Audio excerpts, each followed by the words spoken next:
today in Rich in Relationship. We're going to talk about the frustrating dynamic of weaponized incompetence. Weaponized incompetence is seen most often in household chores, but also in emotional management of self and children and childcare. 8% of women in hetero relationships believe their partner has used strategic or weaponized incompetence to avoid chores. This is not a true partnership when one person does most or all of a task. Welcome to another episode of Rich in Relationship. I'm your host, Rich Heller, and today we're talking about weaponized incompetence. What is that really? By definition, this is when somebody avoids responsibility by pretending they can't do a task properly. So they either ask or default to their partner. They either ask their partner to take over or default to their partner simply by just not knowing. It sounds absurd, right? But I know that some of you are listening going, maybe that's what's going on.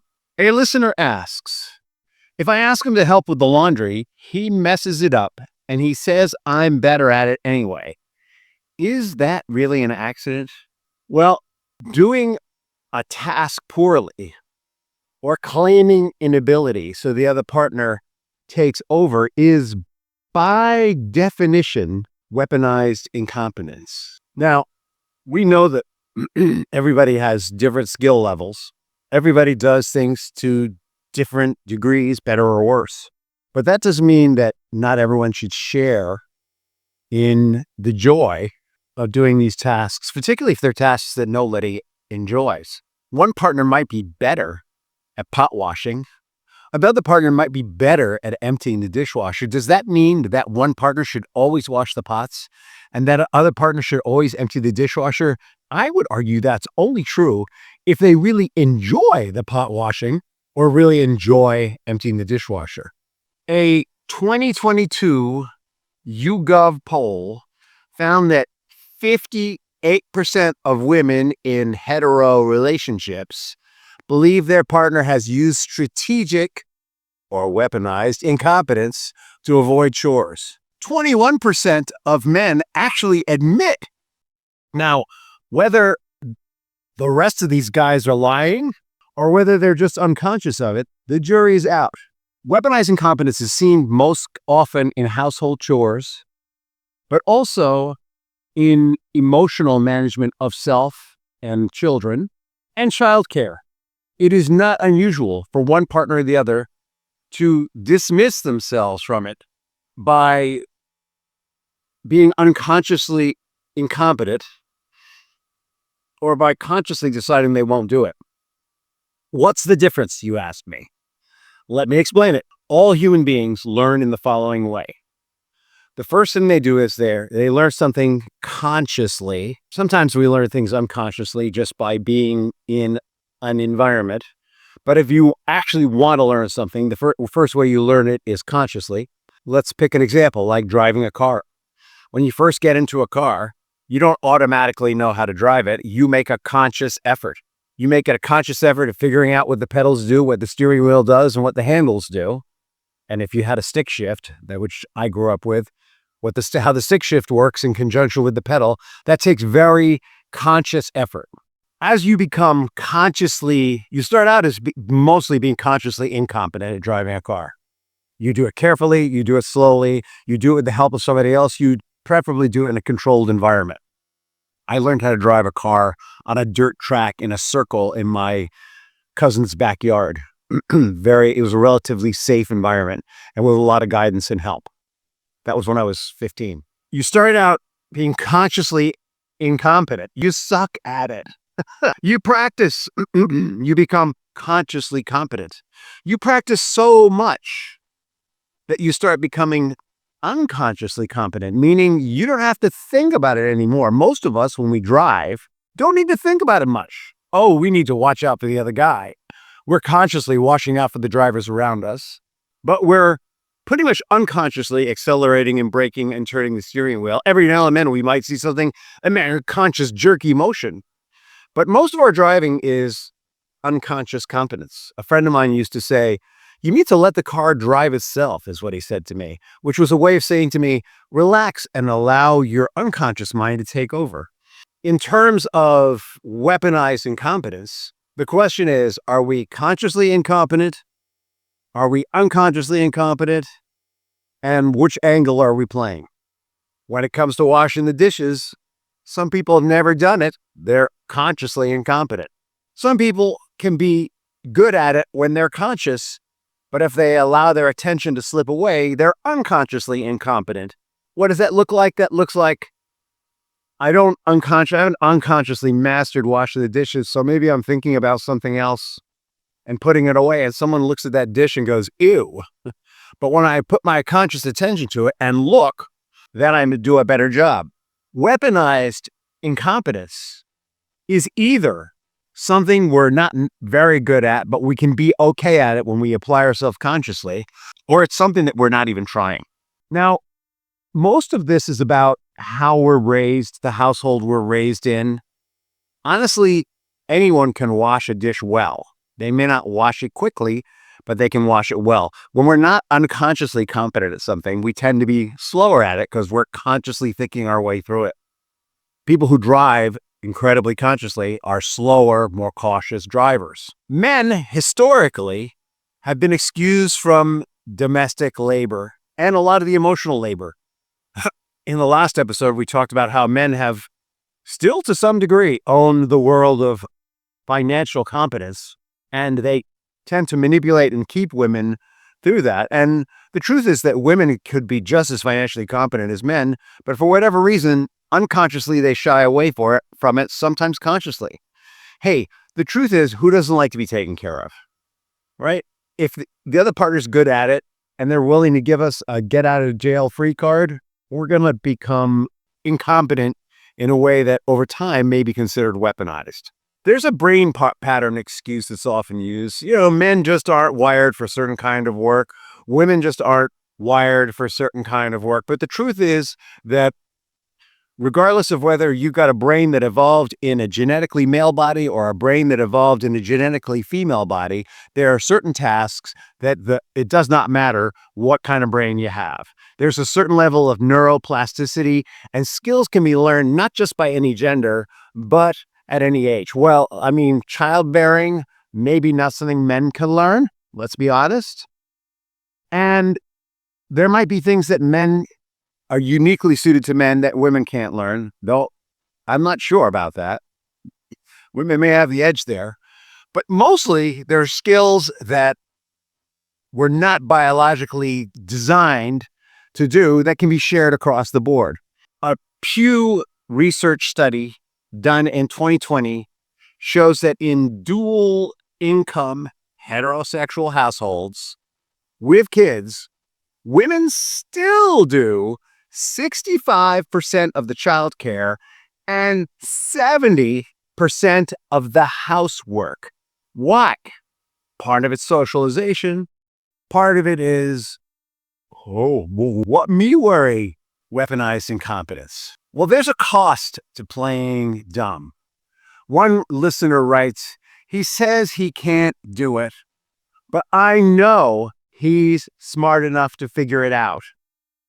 How do I prove my point? There's an emotional cost to this imbalance in childcare and household care.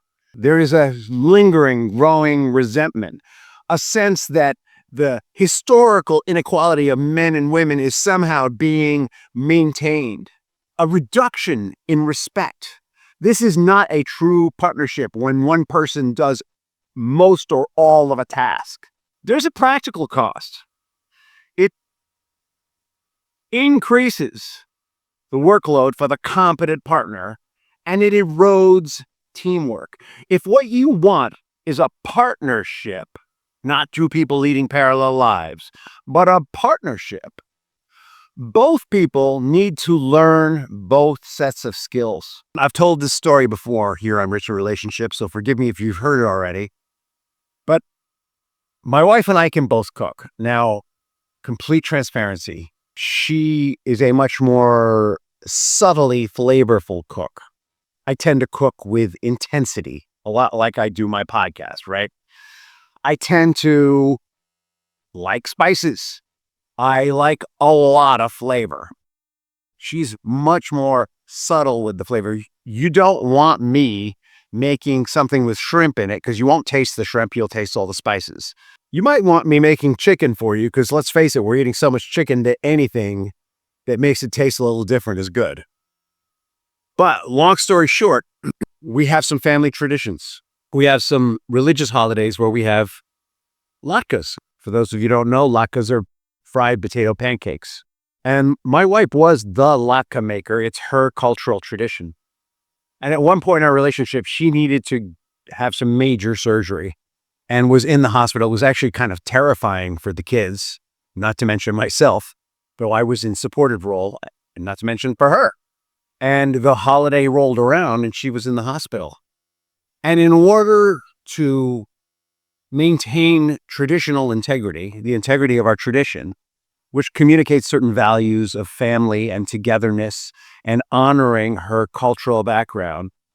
And in order to reassure the kids that everything is okay and was going to continue to be okay, I learned very quickly how to make latkes. My latkes were probably a little oilier than hers, and maybe they didn't hold together as well, but the kids were thrilled. We had brisket and latkes. And she was thrilled. When she learned in the hospital that we had brisket and latkes, even though she couldn't be there, we brought her some.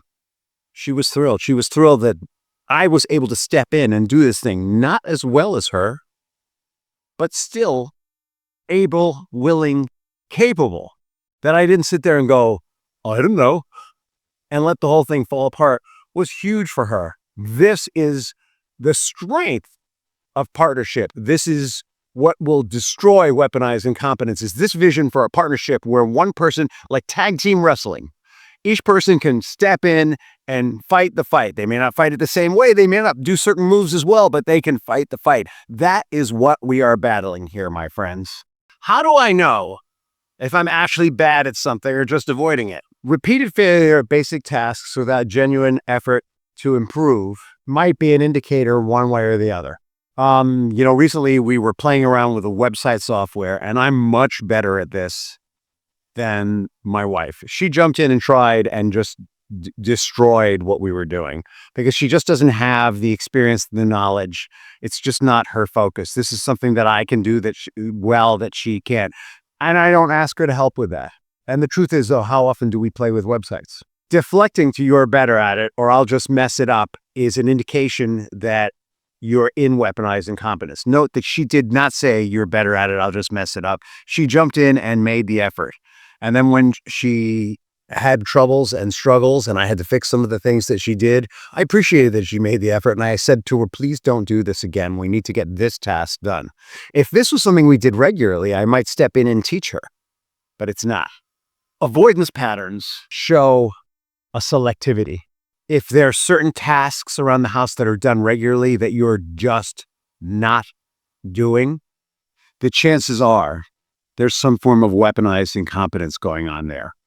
A national survey of families and households showed that men who underperform in household tasks tend to maintain competence in work tasks of similar complexity, indicating the issue is often effort, not ability. What that means is they're tasks that they're doing at work that are not dissimilar to the ones they're avoiding at home. They can do it, they're avoiding it. A listener asks, how do I get him to step up without turning it into a fight? And this is huge because let's be clear that men are known to not manage their anger and emotions as well as women, and they're much more likely to step into an argument, particularly if there's something that they've been avoiding. Like if you go to your guy and say, I was listening to this Rich in Relationship episode, and it's clear to me that you have been practicing weaponized incompetence, and I want you to step up and start emptying that dishwasher, dude. He's going to say, what? Weaponized incompetence? Who is that jerk, Rich in Relationship? Blah, blah, blah, blah, blah, blah, blah, blah, blah. And it's going to turn into a big fight. How you present it is everything. We have tools for, like, if you're feeling frustrated about the dishwasher, we have tools for helping you to express that in a way that's emotionally responsible and less triggering. Go to richinrelationship.com and join our free relationship group called The Bridge, and there's a bunch of tools there and a bunch of opportunities in that group, and you'll get more relationship information from us every week. It's a great way to start educating yourself on how to express this stuff in a way that's not triggering. It's important for you to practice mutual veto rule. If there's something that only one of you is doing and you want the other to do it, then you have to have the right to just say, I'm not doing this anymore. It might be that if there's something you both don't want to do, the answer is to hire someone else to do it. That's perfectly okay, by the way. The idea is for both of you to be contributing. It might be that you're going to help them to build the skill. So if website design was something we did every week in this house, I would sit down with my wife and I would show her how to edit the menu of a website without deleting the whole thing, for example. You want to coach instead of redoing. All right. So when they first go in, you're going to show them how to do it.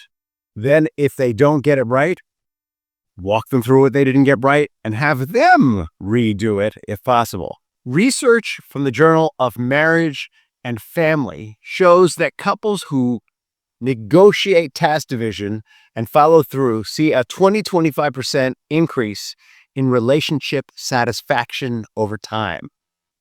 20 to 25% increase in relationship satisfaction. A listener asks, if I've been bad at this for years, how can I really get good at it now? And kudos to you, John, for asking this question. Right? John has a willingness. Skills improve with repetition and feedback. Remember how it works? First, we need to understand the task. What is the best way to do it? Emptying the dishwasher. What is the best way to do it? 1, make sure the dishwasher is done running. 2, open the door if steam is pouring out. 3, you might want to wait a little while, 30 seconds to a minute. Now, 4, where do you start? You start on the top or do you start on the bottom? That's up to you. I start on the top. I start with the top rack. I go to the next rack. Next, once everything's out, once everything's empty, check the filter because a lot of food gets stuck down there. And if you don't clean out that filter, the next time the dishwasher runs, it's going to leave stuff all over the dishes. Oh, I forgot a step. While you're taking stuff out of the dishwasher, look at it. Don't assume it's clean. Look at each plate if possible. Don't just grab 4. That's my favorite thing to do, by the way, and put them back in there. Now, in some households, that it's okay to just grab 4 and put them back in there. And then as you take them out, you catch a bad one and put it back in, or you set it aside. Depends on how nitpicky your household is. But there's a best way of doing everything. And I might by the way, somebody might have listened to this and go, oh, that Rich, he doesn't know anything. I know a much better way to do that. And by the way, feel free to write in and tell me if you have a better way to empty the dishwasher, because I'm totally interested and maybe I'm missing steps. The point is, talk amongst each other and figure out what is the best way. Once you've established the best way, then make sure you teach that best way to everyone who does it if possible. Then practice that best way. Practice the things that you're not so good at. You know where a big argument comes up in our house is how to do the silverware. I like to dump all the silverware on a tabletop above the silverware drawer and sort it and put it away. Other people in the family prefer to take it out one at a time. I think that's slow and I think it's tedious, but what do I know? I'll let you argue about that. Studies on habit formation show that with daily practice, most new habits solidify in 2 to 3 months. So what we say here on Rich in Relationship is it takes 30 days to learn a habit and 90 days to really grind it in. So that's much faster than couples assume. Don't sit down and divide up all the tasks and expect your weaponized, conscious/unconsciously incompetent partner to learn 6 new habits at once. At best, they're going to learn maybe 2 in 30 to 60 days. That's at best. So you probably want a slow transition. All right, that's enough here. Next episode, weaponized softness. When she opts out of the hard stuff. In the meantime, have an awesome day and a fantastic tomorrow.